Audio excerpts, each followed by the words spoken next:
Bem, meus amigos, olá mais uma vez. Eu sou o professor Dr. Marcos dos Santos e vamos continuar, então, modelando mais alguns problemas, né, de programação linear, que, como eu falei, eu considero que é uma das partes assim mais importantes nesse processo de iniciação à pesquisa operacional, porque o cálculo em si da solução é um algoritmo, como nós temos a fórmula de Bhaskara para a equação de segundo grau, teorema de Pitágoras para triângulos e retângulos, né? A solução em si, computacionalmente falando, ela está bem resolvida. Mas você só vai conseguir partir para essa solução se você conseguir modelar o problema, né? Então, por isso que eu reforço a importância, né, de desenvolvermos essa capacidade de modelar matematicamente um problema. Então vamos modelar aqui, né, mais alguns problemas. Então, esse é o problema das ligas metálicas, que, na verdade, é um problema do mix de produção também, que nós já falamos algumas vezes. Então, vamos ver o exemplo. Então, ele fala o seguinte, ó, fundições produzem diversos tipos de aço, a partir de vários insumos, tais como lingotes de ferro, grafite, sucatas industriais de diversos tipos de aço, e dentre outros. Esses insumos são colocados em um forno de alta temperatura, onde em estado líquido, fundem-se para formar uma liga metálica, isto é, uma mistura. A composição da liga a ser produzida, em termos de carbono, silício, manganês, entre outros, é determinada por normas técnicas da metalurgia. Os preços de compra dos insumos e os preços de venda das ligas podem variar, mas são conhecidos. E o problema consiste, então, está aqui, né? Esse é o nosso problema, ó, né? Então, o problema consiste em determinar as quantidades de cada insumo a fundir, de modo que a composição da liga obtida satisfaça as normas técnicas da metalurgia, de maneira a maximizar o lucro com as vendas. Então, nós temos, né? Então, aí ele vem com exemplo, né? Ele dá os dados do problema. Então, uma metalurgia produz ligas metálicas de dois tipos. Então, aqui ele entra efetivamente nos dados do problema, né? Então, ele fala aqui, liga 1 e liga 2.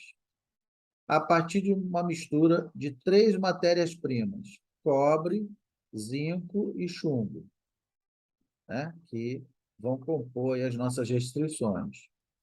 A tabela a seguir ilustra a proporção de cada matéria-prima na mistura para obtenção de cada tipo de liga, assim como a disponibilidade em estoque de cada matéria-prima. Então, quer dizer, cada matéria-prima vai me impor o quê? Vai me impor uma restrição, né? Eu vou tirar as restrições daqui. Eu não tenho uma quantidade infinita de matéria-prima, né? Qual deve ser a quantidade a produzir de cada tipo de liga? Então, aqui, ele já falou para a gente o quê? Ele já falou quais são as variáveis de decisão, né? Variáveis de decisão. Ele quer saber o quê? Qual deve ser a quantidade a produzir de cada tipo de liga. Então, se eu tenho duas ligas, né? Então, por exemplo, x1 vai ser a variável de decisão.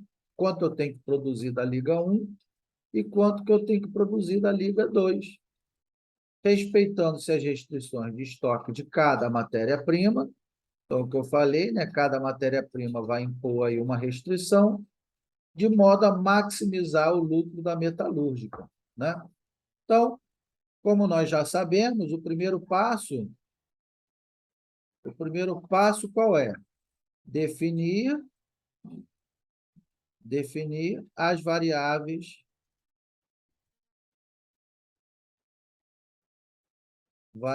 de decisão, VD, que de maneira implícita, né? Ele não falou, essas são as variáveis de decisão. Mas quando ele faz essa pergunta, né, qual deve ser a quantidade a produzir de cada tipo de liga, ele já está dizendo para a gente quais são as variáveis de decisão, né? Então, ele está falando aqui, ó, X1 é a quantidade, né, a ser produzida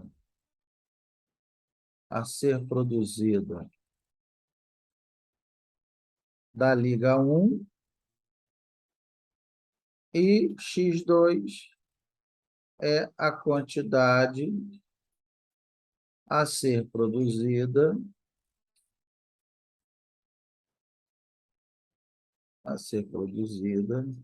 da liga 2, né? Depois, o segundo passo. O segundo passo qual é? Segundo passo, nós temos que estabelecer a função objetivo. Estabelecer a função objetivo. Função objetivo, FO, né? E aí, o que ele diz aqui no problema? Ele diz, ó, de modo a maximizar o lucro da metalúrgica, né? Então, aqui, ele diz que então, eu já sei que aqui é X1 e aqui é X2, a liga 2, né? E o lucro é de R$ 3.000 por cada tonelada de X1 e R$ 5.000 por cada tonelada de X2. Não é isso? Então, a minha função objetivo vai ser o quê? A minha função objetivo vai ser igual a... Eu quero maximizar 3.000 vezes X1 mais 5.000 vezes X2. Tá? Tá aí a minha função objetivo. E o terceiro passo, qual é? O terceiro passo, nós já sabemos que devemos definir aí quais são as restrições, né? Respeitar as restrições, né? Observar as restrições do problema. Então, vou botar aqui, observar as restrições do problema.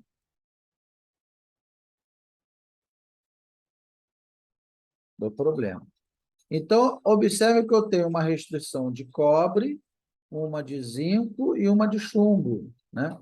Eu tenho aqui os fatores limitantes, ó, só tenho 16 toneladas de cobre, 11 toneladas de zinco e 15 toneladas de chumbo.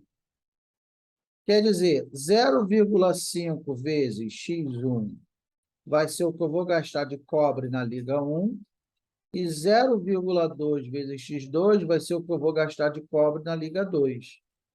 Somando esses dois gastos, ele tem que ser menor ou igual a 16 toneladas, né?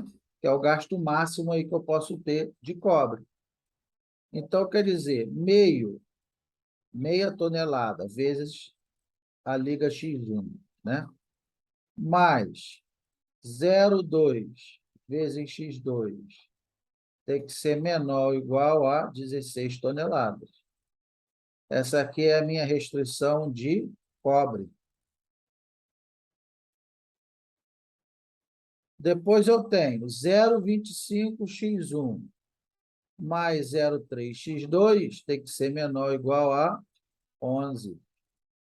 Então, 0,25x1 mais 0,3x2 tem que ser menor ou igual a 11 toneladas. Essa é a minha restrição de zinco. E, por último, eu tenho a minha restrição de chumbo, 0,25x1 mais 0,5x2 tem que ser menor ou igual a 15. Então, 0,25x1 mais 0,5x2 tem que ser menor ou igual a 15 toneladas. Então, essa é a minha restrição de chumbo. E aí, acabou o problema? Não, né? Aí nós temos as restrições de não negatividade. Se eu não disser isso para o algoritmo, né, matemático, ele vai considerar que é possível termos x1 e x2 negativos, e não é verdade. Então, restrição de não negatividade. Não negatividade. Então, eu sei que o x1 tem que ser maior ou igual a zero, e x2 tem que ser maior ou igual a zero. Né? Então, pronto, está modelado, é o nosso problema. É só rodar aí.